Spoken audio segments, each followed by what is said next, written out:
Schock in München. 3 Motorradraudis dachten, sie könnten einen blinden Milliardär terrorisieren. Was sie nicht wussten? Sein Begleiter war kein gewöhnlicher Blindenhund, sondern ein pensionierter K9-Polizeihund. Als die Biker-Gang versuchte einzubrechen, passierte das Unvorstellbare.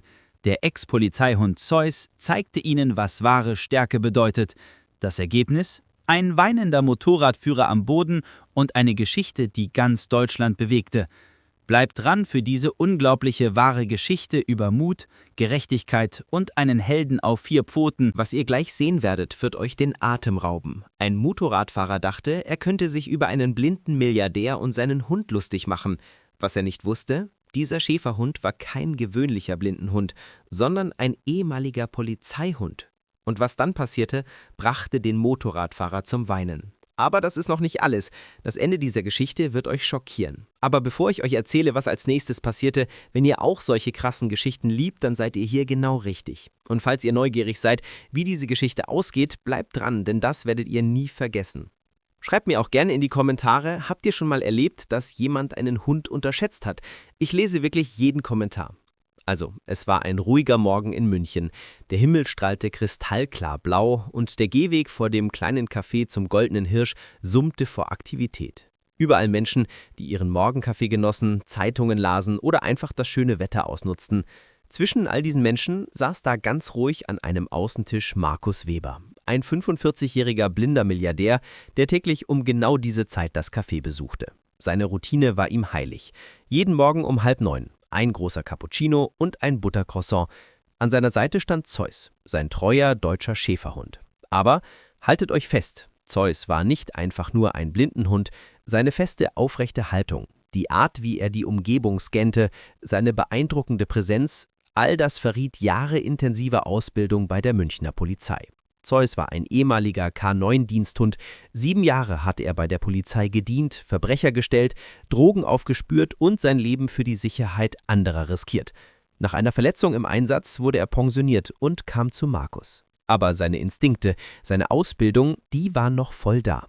Zeus war nicht nur Markus' Augen geworden, sondern auch sein Beschützer, sein bester Freund. Die Verbindung zwischen den beiden war etwas ganz Besonderes. Eine Partnerschaft, die auf bedingungslosem Vertrauen basierte. Ich weiß, dass ihr noch nicht abonniert habt. Das macht mich echt traurig.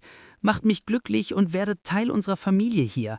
Ein Klick kostet nix, aber bedeutet mir alles. Während Markus in aller Ruhe sein Cappuccino trank und die warmen Sonnenstrahlen auf seinem Gesicht spürte, durchbrach plötzlich das ohrenbetäubende Dröhnen von 3 Motorrädern die friedliche Morgenstimmung. Krass, oder? Von 0 auf 100. Die komplette Atmosphäre änderte sich schlagartig. Die Harley-Davidson-Maschinen knatterten laut über das Kopfsteinpflaster und zogen sofort alle Blicke auf sich. Jeder im Café drehte den Kopf, manche erschrocken, andere neugierig. Das Geräusch war so laut, dass sogar die Tauben auf dem nahegelegenen Brunnen aufflogen. 3 Männer stiegen ab, alle um die 30, gekleidet in schwarze Lederjacken mit auffälligen Patches der Road Devils MC. Sie wirkten auf den ersten Blick lässig, aber ihre Art, wie sie die Umgebung musterten, wie sie sich bewegten, brachte eine gewisse Bedrohung mit sich. Kennt ihr das Gefühl, wenn sich plötzlich die Stimmung ändert? Chuck, der Anführer der Gruppe, war nicht zu übersehen. Ein kräftiger Mann mit Vollbart, Sonnenbrille und jeder Menge Tattoos an den Armen. Seine dominante Ausstrahlung war spürbar.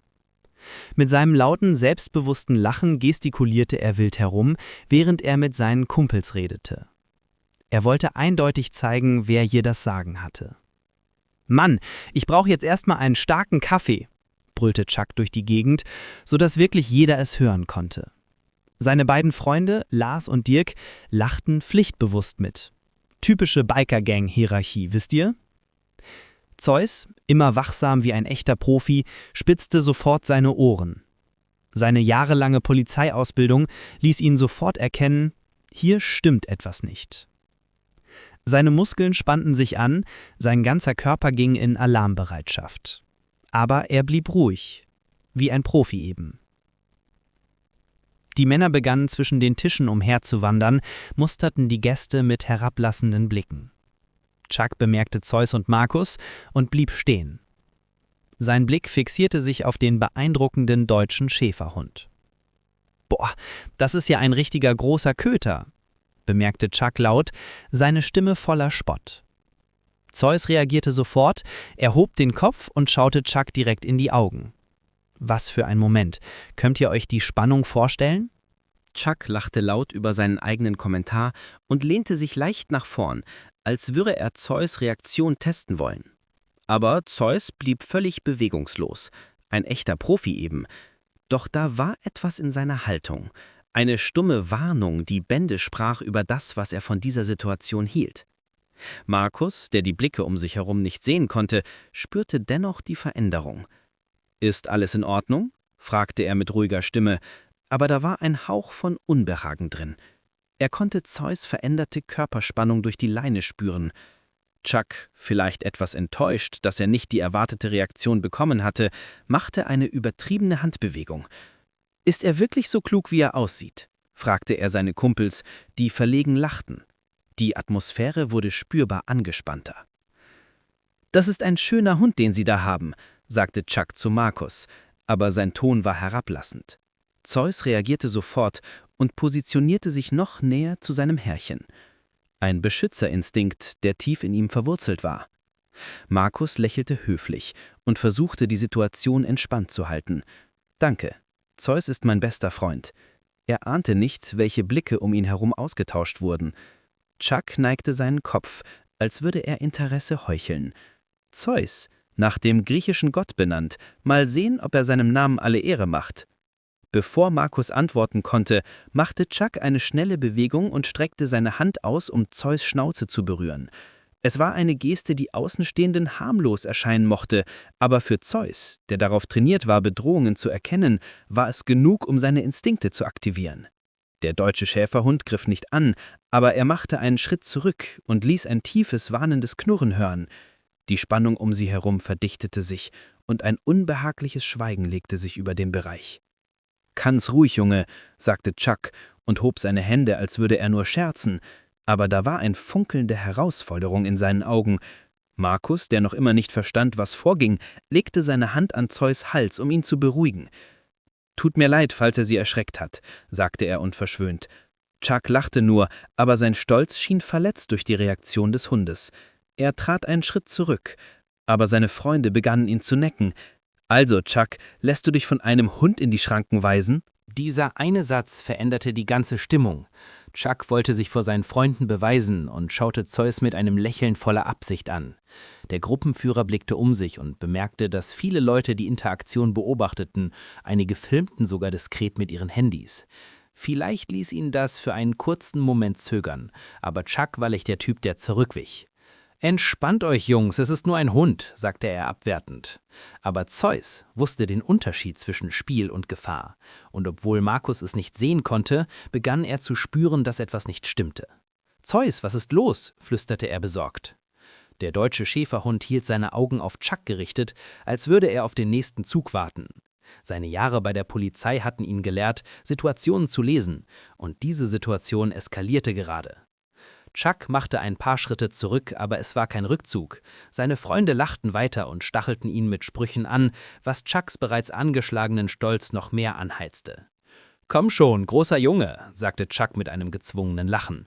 »Bist du wirklich so tough, wie du aussiehst?« Eine ältere Dame am Nachbartisch stand plötzlich auf. »Hey, Sie sollten aufhören. Lassen Sie den Hund in Ruhe«, sagte sie bestimmt. Ihre Stimme hallte über den Gehweg und zum ersten Mal zögerte Chuck. Die Peinlichkeit begann sich auszubreiten und er schaute um sich, als er die missbilligenden Blicke bemerkte. Zeus bewegte sich nicht, aber er starrte Chuck weiterhin an, bereit auf jedes Zeichen von Gefahr zu reagieren. Die Spannung hing noch immer in der Luft wie ein gespanntes Seil, das jeden Moment reißen konnte. Chuck verengte seine Augen zu der Frau, die ihn konfrontiert hatte, aber sagte nichts. Die Menge um sie herum wurde unruhig und tauschte Blicke zwischen ihm, Zeus und Markus, der jetzt noch verwirrter schien. Das Unbehagen stieg und Chuck machte einen Schritt zurück, aber nicht um endgültig aufzugeben. »Entspannt euch, wir haben nur Spaß«, sagte er abwinkend und versuchte das zu retten, was von seinem Image übrig war. Aber innerlich spürte er das Bedürfnis, seine Dominanz zu behaupten. Zeus hingegen blieb völlig ruhig und beobachtete jene Bewegung mit chirurgischer Präzision, als würde er den nächsten Zug des Bikers lesen. Er war kein gewöhnlicher Hund, er war ein Beschützer im Vollalarm-Modus.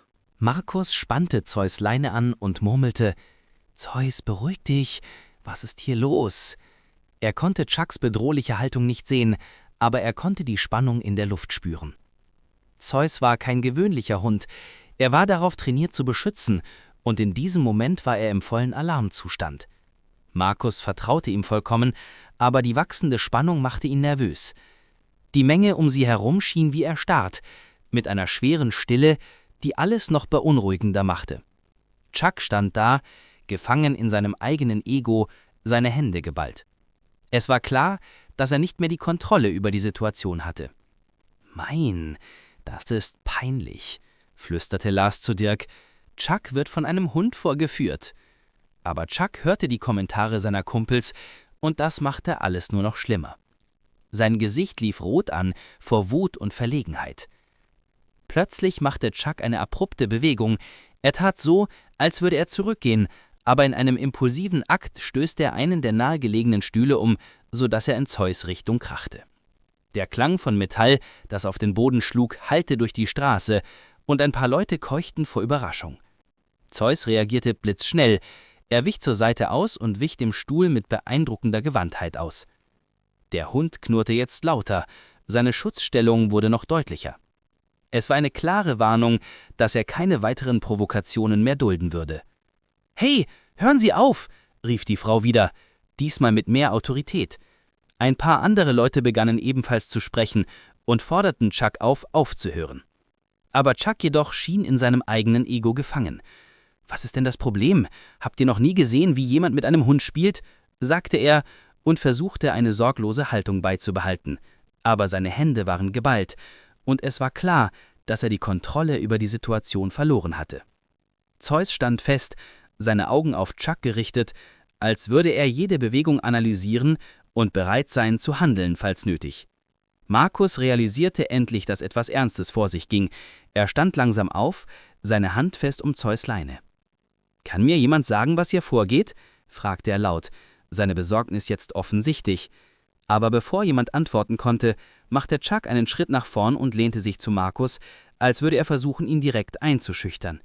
Die Menge hielt den Atem an, und Zeus semmte seinen Kopf leicht und bereitete sich darauf auf, Markus um jeden Preis zu beschützen. Die Spannung erreichte ihren Höhepunkt. »Was ist los, Kumpel? Versteckst du dich hinter deinem Hund?« spottete Chuck mit einem bitteren Lachen, das seine eigene Unbehaglichkeit zu verbergen schien. Markus hingegen blieb ruhig, obwohl seine Stimme leicht zitterte. »Zeus versteckt mich nie vor irgendetwas«, antwortete er und hielt die Leine des Hundes fest. »Er ist hier, um mich zu beschützen, und es scheint, als wüsste er etwas, was ich nicht weiß.« Zeus blieb bewegungslos, aber das Knurren in seiner Kehle wurde mit jeder verstreichenden Sekunde lauter. Die Menge um sie herum, einst zögerlich, begann nun lauter zu murmeln, offensichtlich unbehaglich mit Chucks Verhalten. Ein älterer Mann, der an einem nahegelegenen Tisch saß, stand schließlich auf und griff ein. »Hey, das ist zu weit gegangen, Sie sollten gehen, bevor etwas Schlimmes passiert.« Aber Chuck, angetrieben von Stolz und dem Druck seiner Freunde, ignorierte den Rat. Er schaute den Mann an, als wäre er nur ein weiteres Hindernis, aber das wachsende Unbehagen auf seinem Gesicht begann sich zu zeigen. Plötzlich wurde die Stille von einem unerwarteten Geräusch durchbrochen. Zeus bellte laut, ein tiefes und festes Bellen, das Chuck instinktiv zurückweichen ließ. Es war ein Geräusch, das nicht ignoriert werden konnte, und seine Bedeutung war klar: Der Hund war bereit zu handeln. Die Menge reagierte mit Überraschung. Manche filmten, andere wichen zurück. Die Energie veränderte sich völlig. »Das ist ein Polizeihundsbellen«, rief jemand aus der Menge. »Der Hund warnt vor Gefahr.« Markus, der Zeus Bellen bemerkte, wusste, dass etwas Ernstes kurz bevorstand. »Zeus, es ist okay, mir geht es gut«, sagte er und versuchte, den deutschen Schäferhund zu beruhigen, aber Zeus hielt seine Augen auf Chuck gerichtet, als würde er sagen, dass er diesen Worten nicht traute. Dann, in einem letzten Versuch, sein Image zu retten, machte Chuck impulsiv einen Schritt nach vorn und streckte seine Hand aus, um Markus an der Schulter zu stoßen. Es war eine schnelle Bewegung, aber nicht schnell genug, um von Zeus unbemerkt zu bleiben. Der deutsche Schäferhund reagierte im Bruchteil einer Sekunde und positionierte sich zwischen Chuck und Markus mit einer schnellen Bewegung, die ihn direkt zwischen den Biker und seinen Besitzer stellte. Zeus griff nicht an, aber er stand fest, seine Zähne leicht gebleckt. Eine klare Warnung, dass das hier und jetzt enden musste. Die Straße verstummte völlig. Chuck erstarrte, unfähig zu reagieren, während Zeus Blick ihn zu durchbohren schien. Markus, der nun wusste, dass gerade etwas sehr Ernstes passiert war, hob seinen Kopf und sagte bestimmt: »Ich denke, es ist am besten, wenn Sie jetzt gehen.« Die Menge um sie herum begann zu murmeln, diesmal gegen Chuck. Er schaute um sich und erkannte, dass er die Kontrolle über die Situation verloren hatte. Ohne ein weiteres Wort machte er langsam einen Rückzieher, versuchte seine Verlegenheit zu verbergen. Seine Freunde folgten ihm schweigend und innerhalb von Sekunden verschwand die Gruppe um die Ecke. Aber das war noch nicht das Ende der Geschichte, Leute. Der Morgen, der mit sanften Tönen der Routine begonnen hatte, war nun voller Gemurmel und Spannung. Markus spürte, wie sich die Luft um ihn herum veränderte. Auch ohne zu sehen konnte er spüren, dass sich die Energie gewandelt hatte. Das Geräusch der Motorräder in der Ferne verblasste, ersetzt durch das gedämpfte Gemurmel der Leute, die über das sprachen, was sie gerade miterlebt hatten. Zeus blieb an seiner Seite alert, sein Körper noch immer angespannt, aber da war etwas mehr, ein subtiles Zittern in seinen Vorderpfoten. Markus spürte die Vibration durch die Leine und kniete sich hin, um das Fell des deutschen Schäferhunds zu berühren. »Zeus, es ist jetzt okay, Kumpel«, murmelte er und versuchte, ihn zu beruhigen. Aber Zeus schien zu högern, sein Blick noch immer auf die Stelle gerichtet, wo Chuck verschwunden war. Es war, als wüsste er, dass dieser Mann nicht nur eine vorübergehende Bedrohung war, sondern ein Problem, das wieder auftauchen könnte. »Sind Sie in Ordnung?« fragte die Frau, die Chuck konfrontiert hatte, und trat ein paar Schritte näher zu Markus. Besorgnis war in ihrer Stimme.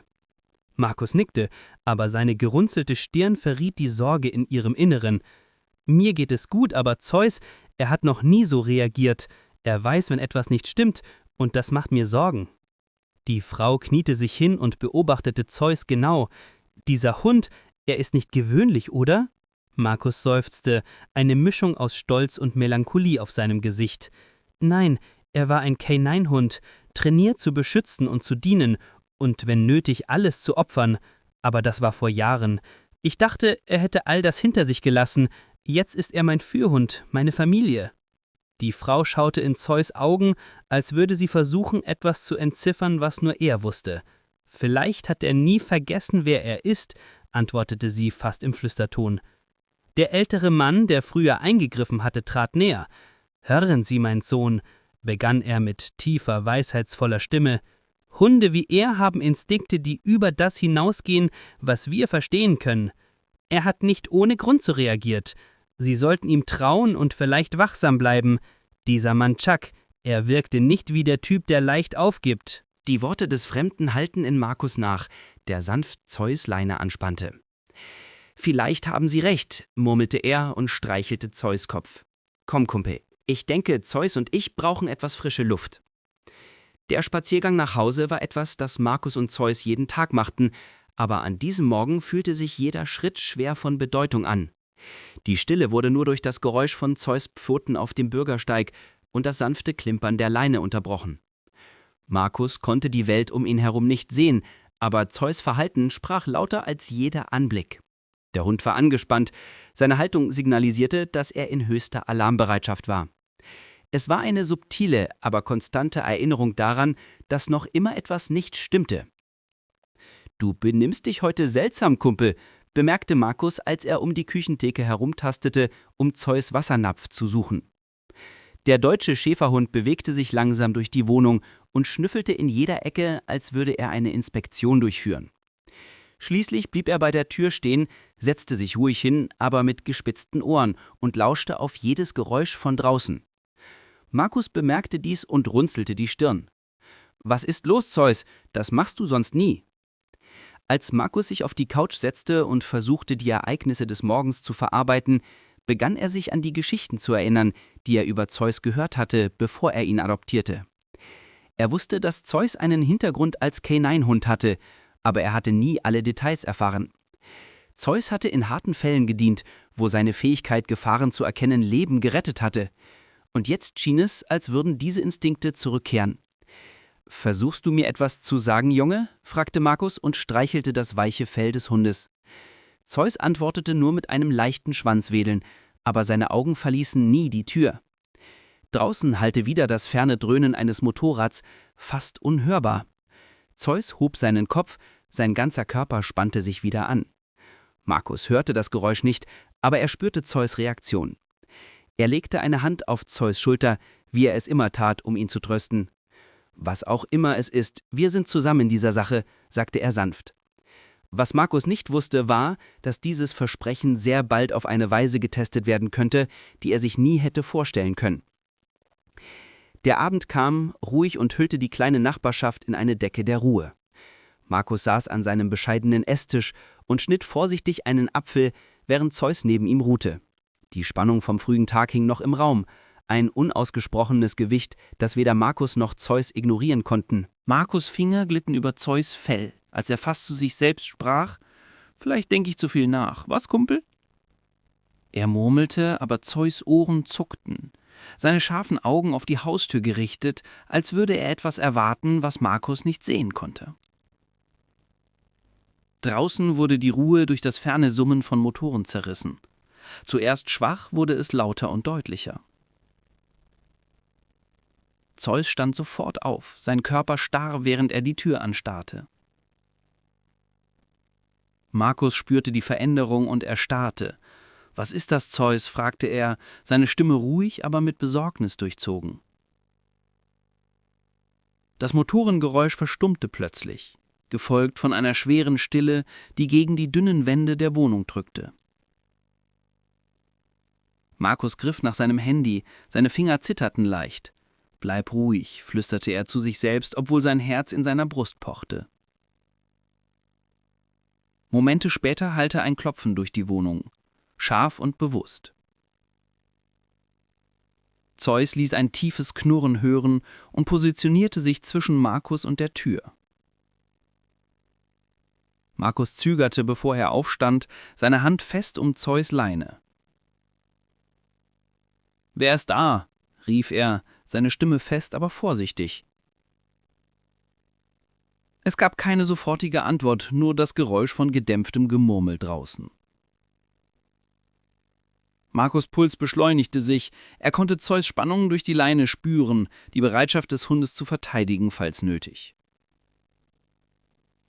»Ich öffne die Tür nicht, bis Sie sagen, wer Sie sind«, erklärte Markus schließlich. Endlich antwortete eine Stimme, tief und vage vertraut. »Entspann dich, Mann, ich bin es nur, Chuck.« Die Worte schickten einen Schauer über Markus' Wirbelsäule. Zeus bellte scharf, sein Knurren wurde tiefer. Markus' Griff um die Leine verstärkte sich, als er einen Schritt zurück machte und mehr Abstand zur Tür schaffte. »Was wollen Sie?« fragte er, seine Stimme mit Misstrauen durchzogen. Chucks Ton wechselte und versuchte lässig zu klingen, aber die unterschwellige Bedrohung war klar. »Wollte nur reden, Mann. Keine harten Gefühle von vorhin, oder?« Markus antwortete nicht sofort, sein Geist arbeitete und wog seine Optionen ab. Zeus, der die Schwere des Moments spürte, blieb angespannt und alert. Die Stille zog sich hin und Markus konnte das Gewicht von Chucks Anwesenheit direkt hinter der Tür spüren. »Sie müssen gehen«, sagte Markus schließlich, seine Stimme ruhig, aber entschlossen. Das Gemurmel draußen wurde lauter, gefolgt von einem Geräusch sich entfernende Schritte. Aber Zeus entspannte sich nicht, Markus auch nicht. Etwas an der Begegnung fühlte sich unvollendet an, wie ein Sturm, der sich gerade jenseits des Horizonts sammelte. Die unruhige Stille, die auf Chucks Weggang folgte, war nur von kurzer Dauer. Markus ging im Wohnzimmer auf und ab, seine Finger glitten leicht entlang der vertrauten Konturen der Möbel, während er versuchte, seine Gedanken zu beruhigen. Zeus jedoch war unruhig. Er bewegte sich zum Fenster, sein großer Rahmen angespannt, während er die Luft beschnüffelte und in die Nacht hinausstarrte. »Was ist los, Zeus?« fragte Markus mehr zu sich selbst als zu dem Hund. Das Unbehagen in seiner Brust wuchs, eine nagende Gewissheit, dass Chuck nicht mit dem Spiel fertig war, das er spielte. Minuten später durchbrach das Geräusch von Schritten die Ruhe. Sie waren gedämpft, bewusst und umkreisten den Umkreis des Wohngebäudes. Zeus ließ ein scharfes Bellen hören, sein Körper wie eine gespannte Feder. Markus erstarrte, sein Herz hämmerte in seiner Brust, er griff nach dem Telefon auf der Theke, seine Finger fummelten beim Wählen der 110. »Bleib ruhig«, flüsterte er zu sich selbst, obwohl jeder Nerv in seinem Körper schrie. Zeus bewegte sich, um bei der Tür zu stehen, sein Knurren tief und stetig, eine Warnung, die durch die kleine Wohnung hallte. Markus verband sich mit dem Notruf, seine Stimme zitterte, als er die Situation erklärte. »Da ist jemand außerhalb meiner Wohnung«, sagte er und hielt Zeus Leine fest, während die Knurrlaute des Hundes lauter wurden. »Ich denke, Sie meinen es ernst.« Der Operator versicherte ihn, dass Polizisten auf dem Weg seien, aber die Minuten fühlten sich wie Stunden an. Draußen wurden die Schritte näher, bewusster. Dann kam das Geräusch von etwas, das gegen die Fensterscheibe kratzte. Ein subtiles, bedrohliches Geräusch, das Schauer über Markus' Wirbelsäule schickte. Das Kratzen hörte plötzlich auf, gefolgt von einem gedämpften Fluch von draußen. Zeus bellte wieder, diesmal lauter, sein Körper gegen die Tür gepresst, als würde er den Eindringling herausfordern zu kommen. Markus, sein Griff fest um Zeus Leine, zog sich in die Ecke des Raumes zurück, sein Geist raste. Er fühlte sich hilflos, angewiesen auf Zeus' Instinkte und die Hoffnung, dass Hilfe rechtzeitig ankommen würde. »Sie kommen, Zeus«, murmelte er, seine Stimme ruhig trotz der Angst, die durch ihn strömte. »Halt einfach durch.« Endlich durchzog das schwache Heulen von Polizeisirenen die angespannte Luft. Die Schritte draußen hörten sofort auf, gefolgt von dem Geräusch von jemandem, der wegläuft. Zeus blieb in höchster Alarmbereitschaft, sein Knurren wurde sanfter, aber verschwand nicht völlig. Markus atmete zittrig aus und griff nach dem Telefon, als er in den Hörer flüsterte: »Sie sind hier, danke.« Erleichterung überschwemmte ihn momentan, aber sie war von der Erkenntnis getränkt, dass das noch nicht vorbei war. Chuck hatte eine Linie überschritten und Markus wusste, dass er sich auf das vorbereiten musste, was nächstes kam. Die blinkenden roten und blauen Lichter badeten die Straße in einen unheimlichen Schein, als zwei Polizisten sich Markus' Wohnung näherten. Zeus, noch immer alert, stand bei der Tür, seine Ohren gespitzt und Körper starr. Markus öffnete die Tür vorsichtig und spürte den Strom kühler Nachtluft gegen sein Gesicht. »Beamte, danke, dass Sie gekommen sind«, sagte er, seine Stimme ruhig trotz der Angst, die noch in seiner Brust verweilte. Zeus entspannte sich nicht. Seine scharfen Augen wanderten zu den Schatten draußen, als würde er spüren, dass die Gefahr noch lauerte. Die Beamten baten Markus, alles zu schildern, machten sich Notizen, während er die frühere Konfrontation mit Chuck und die bedrohlichen Geräusche um seine Wohnung beschrieb. Er hat nichts Körperliches getan, gab Markus zu und hielt Zeus Leine fest, aber er ist unberechenbar und ich weiß, dass er zurückkommt. Ein Beamter kniete sich hin, um Zeus zu streicheln, obwohl der Hund angespannt blieb, seinen Blick auf den Umkreis gerichtet. »Die Instinkte Ihres Hundes sind scharf«, sagte der Beamte. »Wenn er so aufgeregt ist, haben Sie recht, vorsichtig zu sein.« Während die Beamten das Gebiet absuchten, entdeckten sie frische Fußspuren nahe Markus' Fenster. Sie folgten der Spur, aber fanden keine Spur von Chuck oder seinen Freunden. »Er ist wahrscheinlich längst weg«, sagte einer von ihnen, obwohl ihr Ton nicht gerade Vertrauen einflößte. Sie rieten Markus, drinnen zu bleiben, sein Telefon in Reichweite zu behalten und anzurufen, wenn noch etwas passieren sollte. »Wir werden die Patrouillen in der Gegend verstärken«, versicherte der andere Beamte. »Aber wenn Sie sich unsicher fühlen, zögern Sie nicht, für die Nacht zu gehen.« Markus nickte, obwohl er nicht vorhatte zu fliehen. Das war sein Hause und er würde nicht zulassen, dass Chuck ihn das wegnimmt. »Dieser Hund hat eine besondere Ausstrahlung«, bemerkte der jüngere Beamte und beobachtete, wie Zeus jeden Geräusch und jede Bewegung verfolgte. »War er bei der Polizei?« »Ja, Zeus war 7 Jahre lang bei der Münchner Polizei, ein Canine-Diensthund. Nach einer Verletzung im Einsatz wurde er pensioniert.« Die Beamten wechselten bedeutungsvolle Blicke. Das erklärt seine Reaktion, sagte der Ältere. Einmal ein Polizeihund, immer ein Polizeihund. Seine Instinkte sind noch voll da. Er erkennt Gefahr, wenn er sie sieht, fügte der andere hinzu. Hören Sie auf ihn. Nachdem die Beamten gegangen waren, fühlte sich die Wohnung schwerer mit Stille an. Markus setzte sich auf den Rand seines Bettes, Zeus lag zu seinen Füßen noch immer wachsam. Er streckte die Hand aus, um den Rücken des Hundes zu streicheln. Die vertraute Bewegung erdete ihn. »Ich weiß nicht, was als nächstes kommt, Zeus, aber ich weiß, dass du bereit sein wirst.« Zeus' Ohren zuckten beim Klang seiner Stimme und zum ersten Mal an diesem Abend wedelte sein Schwanz schwach. Es war ein kleiner Moment der Beruhigung inmitten der Ungewissheit. Markus döste schließlich ein, obwohl es unruhig und rastlos war. Zeus, immer wachsam, blieb bei der Tür, sein Körper eine schützende Barriere zwischen Markus und der Welt draußen. Die Bindung zwischen ihnen hatte sich nie stärker angefühlt, geschmiedet im Feuer geteilter Angst und Vertrauen. Was auch immer Chuck plante, Markus wusste eines sicher, er stand dem nicht allein gegenüber. Zeus war mehr als ein Führhund oder ein ehemaliger K9, er war ein Wächter, ein Partner und eine Erinnerung an die Stärke, die entsteht, wenn man zusammensteht. Aber Chuck war noch nicht fertig, Leute. Gegen 3 Uhr morgens, als die Stadt in tiefem Schlaf lag, kehrten die Motorengeräusche zurück. Diesmal waren sie leiser, gedämpft, als würden sie versuchen, unbemerkt zu bleiben. Zeus' Kopf schoss hoch, seine Ohren standen aufrecht wie Antennen, sein ganzer Körper ging in Kampfbereitschaft. Er stand nicht einmal auf, um Markus zu wecken. Nein, das war Profiarbeit. Zeus bewegte sich lautlos zur Tür, jeder Muskel angespannt. Seine jahrelange Polizeiausbildung hatte ihn gelehrt, erst beobachten, dann warnen, dann handeln. Das Motorengeräusch verstummte 2 Blöcke entfernt. Cleverer Zug, Chuck, aber nicht clever genug für einen trainierten K9. Zeus' Nase zuckte, seine außergewöhnlichen Sinne erfassten etwas, was kein menschliches Ohr hätte hören können, das leise Knirschen von Stiefeln auf Kies, sich langsam nähernde Schritte. 3 verschiedene Gangarten. 3 Männer. Zeus erkannte sogar Chucks schweren, aggressiven Schritt wieder. Die anderen beiden, Lars und Dirk, versuchten leiser zu sein, aber für Zeus' trainierte Ohren klangen sie wie Elefanten. Der deutsche Schäferhund positionierte sich strategisch.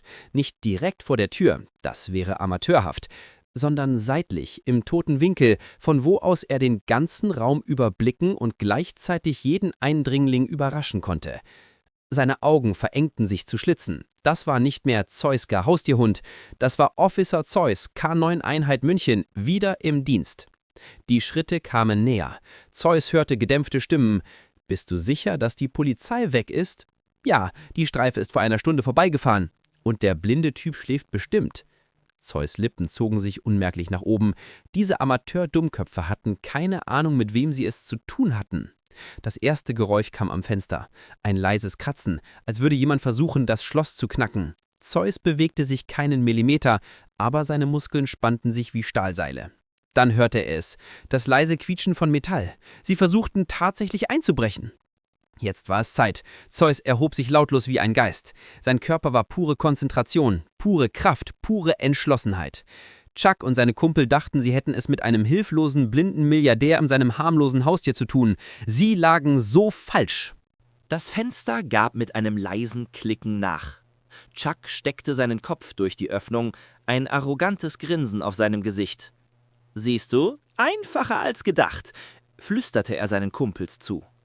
Er schwang ein Bein über die Fensterbank, und in genau diesem Moment schlug Zeus zu. Wumm! Der Aufprall war so heftig, dass Chuck rückwärts aus dem Fenster geschleudert wurde. Zeus hatte sich wie eine Rakete vom Boden abgestoßen und Chuck direkt in die Brust getroffen. Der Motorradfahrer landete unsanft im Gebüsch, seine Lederjacke zerrissen, völlig schockiert. »Was zur Hölle war das?« schrie Chuck und rappelte sich auf. Aber Zeus war noch nicht fertig. Der deutsche Schäferhund landete elegant in der Wohnung, drehte sich blitzschnell um und positionierte sich vor dem offenen Fenster. Seine Zähne waren gebleckt, seine Augen funkelten im Mondlicht wie die eines Raubtiers. Das war nicht mehr der ruhige Blindenhund vom Café, das war ein Canine-Kampfhund in Voll-Action. Wuff, wuff, wuff! Zeus' Bellen war ohrenbetäubend. Es war das tiefe, aggressive Bellen eines Polizeihundes, das jeden in der Nachbarschaft weckte. Lars und Dirk, die draußen Schmiere gestanden hatten, erstarrten vor Schreck. »Chuck, Chuck, was ist passiert?« Chuck grabbelte aus den Büschen, Blätter in den Haaren, seine Arroganz komplett verschwunden. »Dieser verdammte Köter hat mich angegriffen!« »Das ist kein normaler Hund, Mann«, rief Dirk. »Hörst du, wie der bellt? Das ist ein Kampfhund!« Zeus machte einen Schritt durchs Fenster nach draußen. Sein ganzer Körper war Spannung pur, bereit für den nächsten Angriff. Er knurrte so tief und bedrohlich, dass selbst hartgesottene Biker wie Chuck das Weite suchten. »Verdammt, haut ab, schrie Chuck und rannte zu seinem Motorrad. Aber Zeus war noch nicht fertig mit ihm. Der ehemalige Polizeihund sprang elegant durch das Fenster nach draußen und setzte zur Verfolgung an. Chuck rannte, als würde sein Leben davon abhängen, und das tat es auch. Zeus war schneller, wendiger und vor allem, er kannte seine Mission. Protect and serve. »Hilfe, Hilfe!« schrie Chuck wie ein kleines Kind. Seine ganze Biker-Coolness war verschwunden. Zeus erreichte ihn in Sekunden. Mit einem präzisen Sprung riss er Chuck zu Boden. Aber er biss nicht zu. Dafür war er zu gut trainiert. Stattdessen hielt er ihn fest, eine Pfote auf seiner Brust, die Zähne gefährlich nah an Chucks Gesicht. »Bitte, bitte nicht«, wimmerte Chuck. Tränen liefen über sein Gesicht. In diesem Moment erwachte Markus vom Lärm. »Zeus, was ist los?« Zeus hörte die vertraute Stimme seines Partners und entspannte sich leicht, behielt aber Chuck unter Kontrolle. Markus tastete sich schnell zur Haustür und öffnete sie.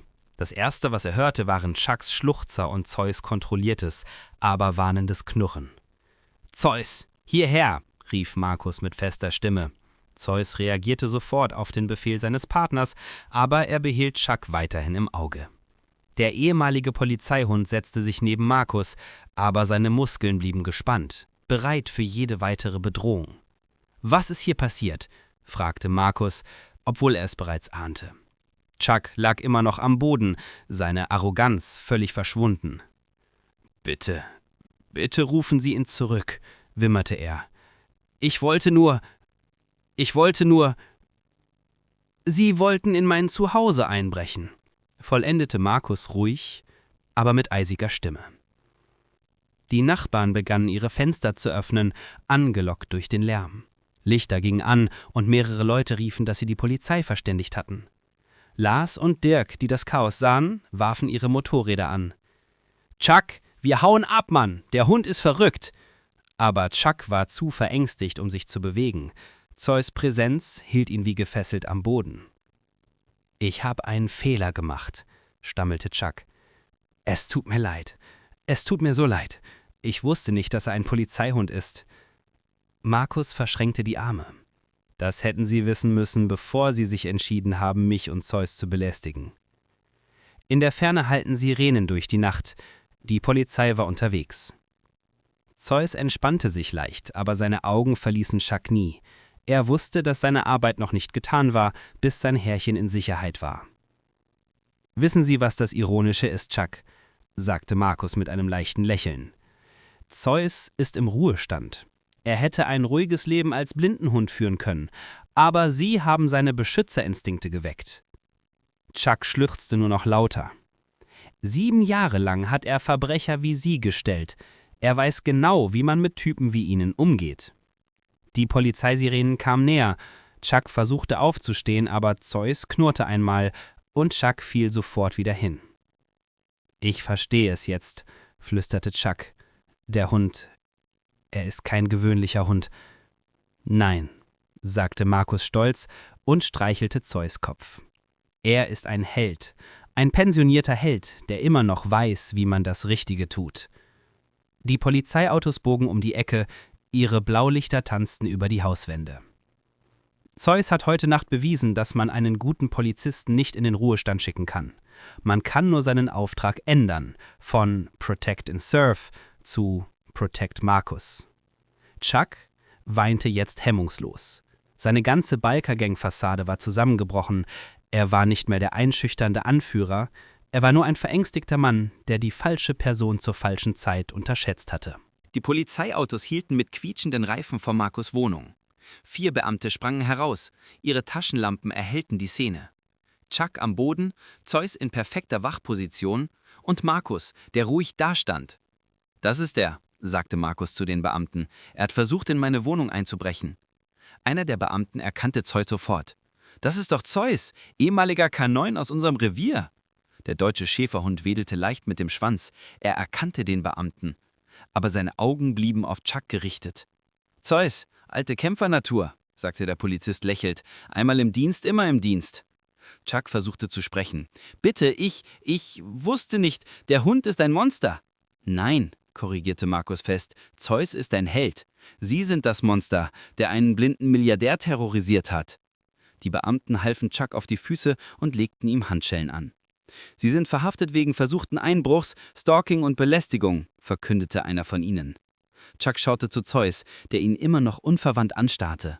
»Ich verstehe es jetzt«, schluchzte er. »Ich habe den falschen Mann gewählt.« »Das haben Sie allerdings«, sagte Markus. »Zeus hat 7 Jahre lang München beschützt. Glaubten Sie wirklich, er würde aufhören, nur weil er im Ruhestand ist?« Während Chuck zum Polizeiwagen geführt wurde, brach er völlig zusammen. »Es tut mir so leid. Ich wollte nur cool aussehen vor meinen Freunden.« »Ihre Freunde haben Sie im Stich gelassen, sobald es brenzlig wurde«, bemerkte ein Polizist trocken. Chuck weinte jetzt hemmungslos.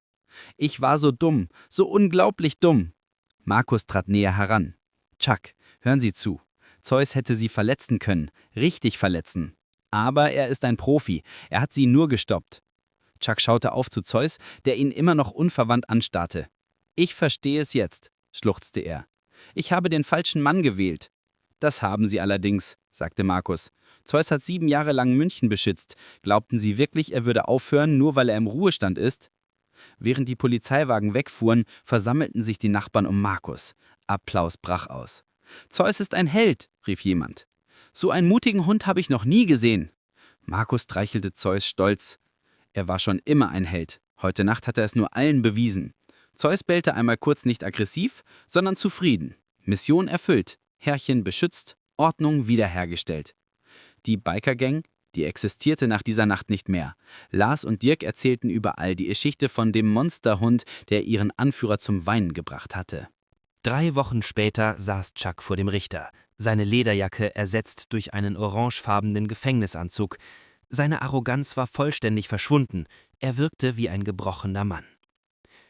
Der Angeklagte wird wegen versuchten Einbruchs, Stalking und Belästigung eines behinderten Bürgers zu 18 Monaten Haft verurteilt, verkündete der Richter mit fester Stimme. Chuck nickte stumm. Seine Anwältin hatte ihm geraten zu schweigen, aber er konnte nicht anders. Ich möchte mich bei Herrn Weber entschuldigen.« Markus saß in der ersten Reihe, Zeus zu seinen Füßen. Der deutsche Schäferhund trug eine kleine Medaille am Halsband. Eine Ehrung der Münchner Polizei für außergewöhnlichen Mut im Ruhestand. »Die Entschuldigung ist angenommen«, sagte Markus ruhig. »Aber ich hoffe, Sie lernen daraus.« Chuck weinte wieder. »Dieser Hund, er hätte mich töten können. Aber er tat es nicht. Warum?« »Weil er ein besserer Mensch ist, als Sie es waren. Zeus kennt den Unterschied zwischen Gerechtigkeit und Rache.« Nach der Verhandlung warteten draußen Journalisten. Die Geschichte von Zeus, dem Heldenhund, hatte München erobert. »Herr Weber, wie fühlen Sie sich jetzt?«, rief ein Reporter. Markus lächelte und streichelte Zeus. »Ich fühle mich sicher. Ich habe den besten Partner der Welt.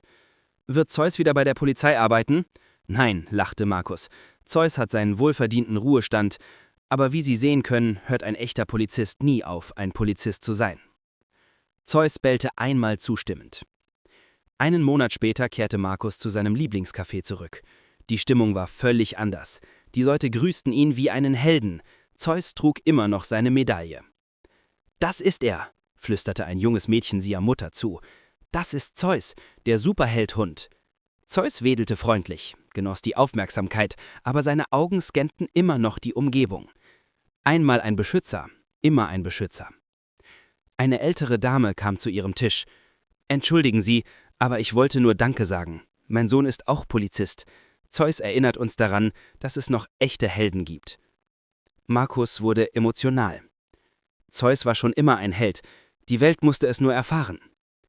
Das Kaffeepersonal brachte Zeus ein kostenloses Steak. »Für unseren vierbeinigen Helden«, sagte die Kellnerin lächelnd. Zeus fraß genüsslich, aber seine Ohren blieben gespitzt. Alte Gewohnheiten sterben schwer.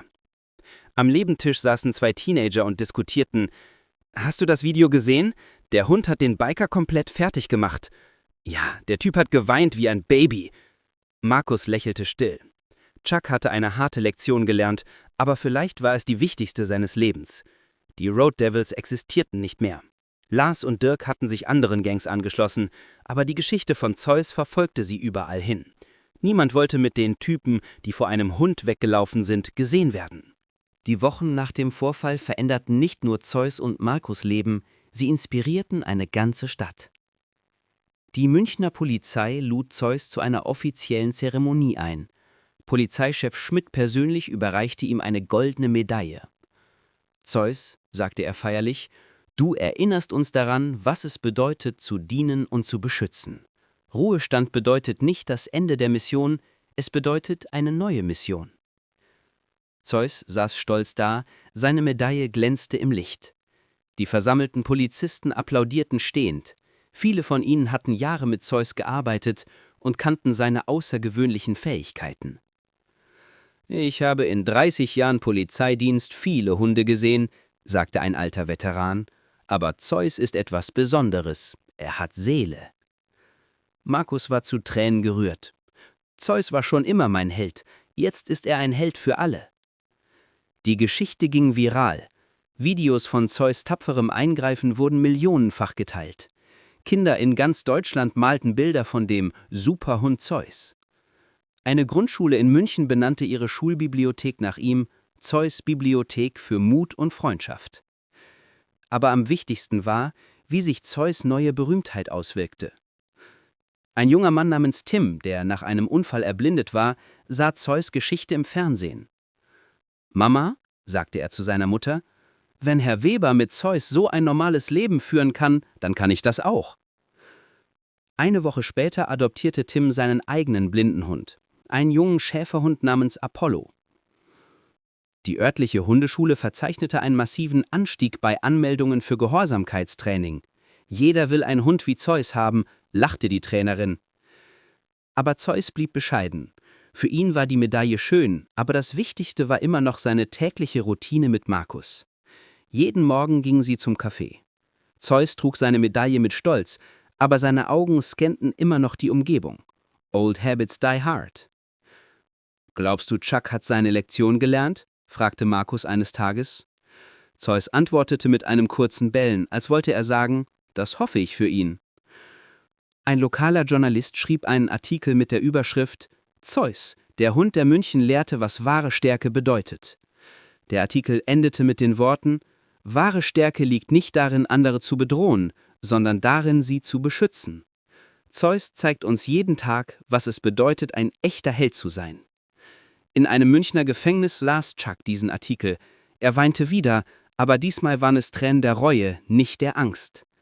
»Vielleicht«, dachte er, »kann ich nach meiner Entlassung auch lernen, ein besserer Mensch zu werden.« 6 Monate später erhielt Markus einen unerwarteten Brief. Der Absender war Chuck Weber, geschrieben aus dem Münchner Gefängnis.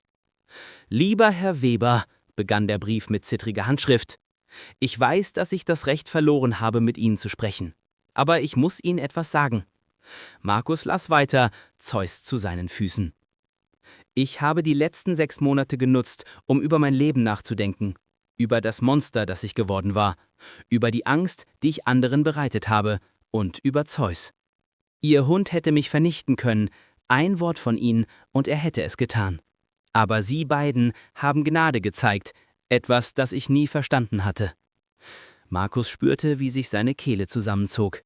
»Ich habe in der Gefängnisbibliothek über Blindenhunde gelesen, über K9-Einheiten, über echte Helden.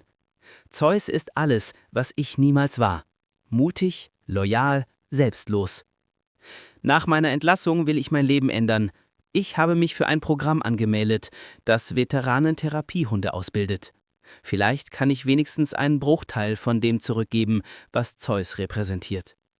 Bitte sagen Sie Zeus, dass Chuck Weber endlich verstanden hat, was wahre Stärke bedeutet.« Der Brief endete mit »In tiefer Dankbarkeit und Reue, Chuck.« Markus faltete den Brief zusammen und streichelte Zeus Kopf. »Hörst du das, Kumpel? Sogar Chuck hat deine Lektion gelernt.« Zeus wedelte sanft mit dem Schwanz, als würde er verstehen. An diesem Nachmittag besuchten sie das örtliche Veteranenkrankenhaus. Zeus hatte eine neue Mission gefunden. Er besuchte regelmäßig traumatisierte Soldaten und brachte ihnen Trost. Zeus versteht PTSD, erklärte Dr. Müller, der Therapeut. Er spürt, wenn jemand Schmerzen hat und weiß instinktiv, wie er helfen kann. Ein junger Soldat namens Andreas streichelte Zeus vorsichtig. »Ich habe seit dem Afghanistan-Einsatz niemandem mehr vertraut«, flüsterte er. »Aber bei Zeus fühle ich mich sicher.« Zeus legte seinen Kopf auf Andreas' Schoß. Es war ein kleiner, aber mächtiger Moment der Heilung.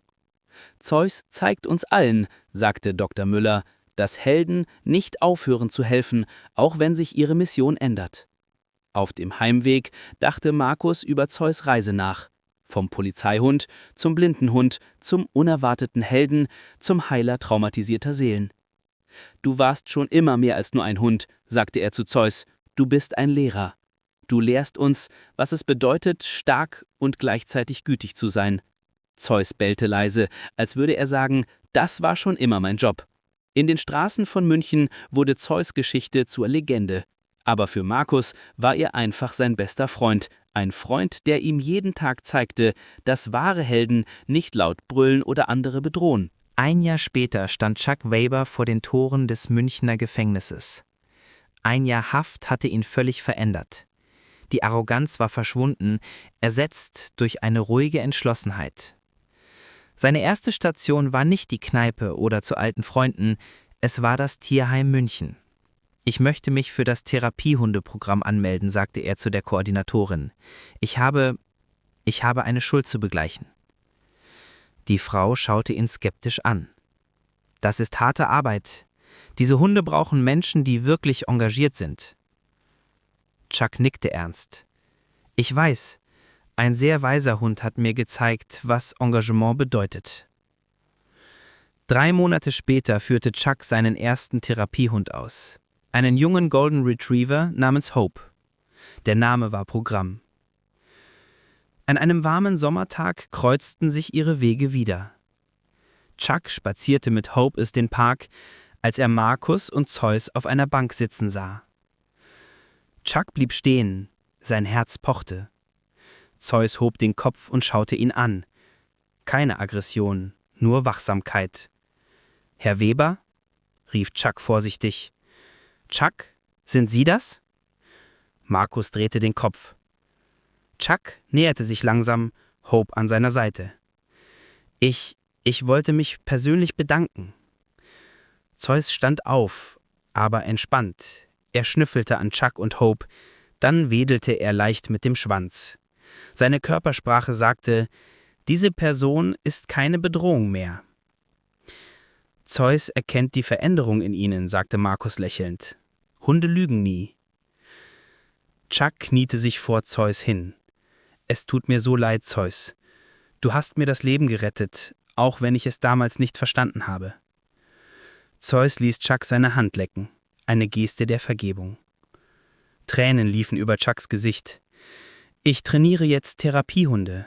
Ich versuche zu tun, was du tust, anderen zu helfen.« »Das freut mich zu hören«, sagte Markus aufrichtig. »Zeus und ich glauben an zweite Chancen.« Hope und Zeus erschnüffelten sich und begannen zu spielen. 2 Therapiehunde, vereint in ihrer Mission zu heilen. »Wissen Sie«, sagte Chuck, »ich erzähle meine Geschichte jetzt in Schulen, über Mobbing, über falsche Stärke. Zeus ist immer Teil der Geschichte.« Markus war gerührt. Zeus würde sich freuen zu wissen, dass seine Lektion weiterlebt. Chuck schaute zu Zeus. Er ist wirklich ein Held, nicht wahr? Er war schon immer ein Held, antwortete Markus. Die Welt musste es nur lernen. Als sie sich verabschiedeten, dachte Chuck über die Ironie nach. Der Hund, den er einst als Köter bezeichnet hatte ihn zu einem besseren Menschen gemacht. Und so, liebe Leute, kommen wir zum Ende dieser unglaublichen Geschichte. Aber eigentlich ist es gar kein Ende, es ist der Beginn von etwas viel Größerem. Heute, 5 Jahre später, ist Zeus 12 Jahre alt. Seine Schnauze ist grau geworden, aber seine Augen funkeln immer noch mit der gleichen Intelligenz und Güte. Er ist nicht mehr der junge Polizeihund von damals, aber er ist weise geworden. Ein Elder Statesman der Hundewelt. Das Café zum Goldenen Hirsch hat eine Gedenktafel für Zeus aufgehängt. Hier lernte München, was wahren Mut bedeutet. Chuck Webber ist heute Leiter des größten Therapiehundeprogramms in Bayern. Er hat über 200 Hunde ausgebildet, die alle in Zeus Fußstapfen treten. Sein Leben ist der lebende Beweis dafür, dass Menschen sich ändern können. Tim, der junge Mann, der durch Zeus Geschichte Mut gefasst hatte, ist heute selbst ein erfolgreicher Blindenhundetrainer. Apollo und er bilden ein unschlagbares Team. Aber was ist die wahre Lektion von Zeus Geschichte? Es ist nicht die Action, es ist nicht das Drama, es ist etwas viel Tieferes. Zeus zeigt uns, dass wahre Stärke nicht darin liegt, andere zu unterdrücken oder zu bedrohen. Wahre Stärke liegt darin, zu beschützen, zu heilen und zu vergeben. Er zeigt uns, dass Helden nicht perfekt sein müssen. Sie müssen nur bereit sein zu helfen, wenn es darauf ankommt. Er zeigt uns, dass Rache niemals die Antwort ist. Gerechtigkeit schon, aber Gerechtigkeit mit Mitgefühl. Chuck dachte, er wäre stark, weil er andere einschüchtern konnte. Zeus zeigte ihm, dass wahre Stärke darin besteht, anderen zu dienen. Markus war physisch schwächer als Chuck, aber seine moralische Stärke und Zeus' Loyalität machten sie unbesiegbar. Die Geschichte von Zeus ist überall um uns herum. Jeder Polizist, der seinem Eid treu bleibt, jeder Arzt, der Leben rettet, jeder Lehrer, der Kinder inspiriert, jeder Mensch, der einem Schwächeren hilft. Helden tragen nicht immer Uniform. Manchmal haben sie 4 Beine und ein treues Herz. Zeus ist heute still in seinem Körbchen neben Markus Bett, aber sein Geist, seine Lektion, seine Liebe, sie leben weiter in jedem Menschen, den er berührt hat. Und wenn ihr das nächste Mal jemanden seht, der schwächer ist als ihr, denkt an Zeus. Denkt daran, dass wahre Stärke im Beschützen liegt, nicht im Angreifen. Denn am Ende geht es nicht darum, wie stark wir sind, es geht darum, wie wir unsere Stärke einsetzen. Zeus hat uns gelehrt, ein Held zu sein bedeutet nicht, keine Angst zu haben, es bedeutet, trotz der Angst das Richtige zu tun. Und das, liebe Freunde, ist eine Lektion, die nie alt wird. Danke, Zeus. Danke für alles.